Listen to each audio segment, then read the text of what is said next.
It's easy to condemn the posturing of Greece's Syriza-led government in its battle with its European creditors. Greece ran up a major debt and must pay. If Greece can walk away from its commitments, it will only need more bailouts in the future. Its creditors offer bitter medicine, but medicine is what's required, and Athens must swallow it. But look beyond Syriza's amateurish posturing and see the ordeal the Greek people have already endured. Spain, Portugal and Ireland have lost less than 7% of GDP since the Eurozone crisis began. Greece has lost 26%. Nearly 1 in 5 Greeks can't meet daily food expenses. Homelessness is rising. Rates of HIV infection have doubled since 2011 as unemployment pushes more young people toward drug use and treatment funding is sharply cut. In Norway, the child poverty rate is 5.3%. In Greece it is 40.5%. The British Medical Journal has found a significant, sharp and sustained increase in suicides. Greece has taken extraordinary steps to meet the demands of its creditors.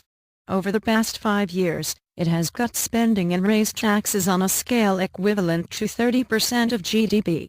No other Eurozone government has done nearly so much. Pension benefits have been cut and the retirement age raised to 67. And for every euro in bailout funds, the Greek government receives less than 20%. The rest goes to bankers and bondholders. Both must be paid back, but Greece must eventually grow its economy as well. Today that's more of an aspiration than a plan, but if the medicine used to cure this country's profligate political culture leaves a generation of citizens flat on their backs, how can Greeks apply lessons learned and get back to work? For Europe the biggest risk is not that Greece will escape its responsibilities, encouraging other countries to try the same trick. It's that this polarizing crisis could further fuel anti-EU sentiment across the continent. Anger at European institutions has boosted old and new parties of both the left and right. Syriza and Golden Dawn in Greece, Podemos in Spain, the UK Independence Party in Britain, the National Front in France, Alternative for Deutschland in Germany, the Five Star Movement in Italy and others. It is the growth of these parties, and the public anger they represent, that poses the biggest threat to further European reform and the entire European project. Tensions rise between the US and Russia. The Pentagon has announced that it is sending tanks, artillery and other military supplies to US allies in Eastern Europe.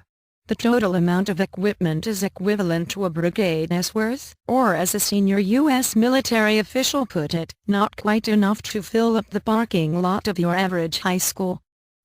Still, the move is provocative, aimed as much at Vladimir Putin as it is at Washington's wobbly European allies. On June 22, EU foreign ministers decided to extend sanctions against Moscow over the Ukraine crisis. Imposing those sanctions and bearing the brunt of Russia's counter-sanctions is taking a toll. But Washington needs a united front against the Kremlin. Positioning the equipment is enough to ramp up tensions but not nearly enough to convince Russia to back off. Bottom line. We're heading for escalation with Russia. How Pope Francis filled a global leadership vacuum. Amid the din in Europe, one voice has risen above the rest, that of Pope Francis. The substance of his encyclical on the environment wasn't particularly groundbreaking. That it was received with such surprised fanfare speaks to how little we expect from religious figures when they weigh in on science. The real takeaway is that there is an obvious gap in global leadership. The Pope stepped into that role admirably, but it is remarkable how much we now depend on a person who rose through the ranks of a conservative institution like the Catholic Church. Would it have been better if the same message came from someone like the Secretary General of the UN? Maybe so, but it would have fallen on deaf ears.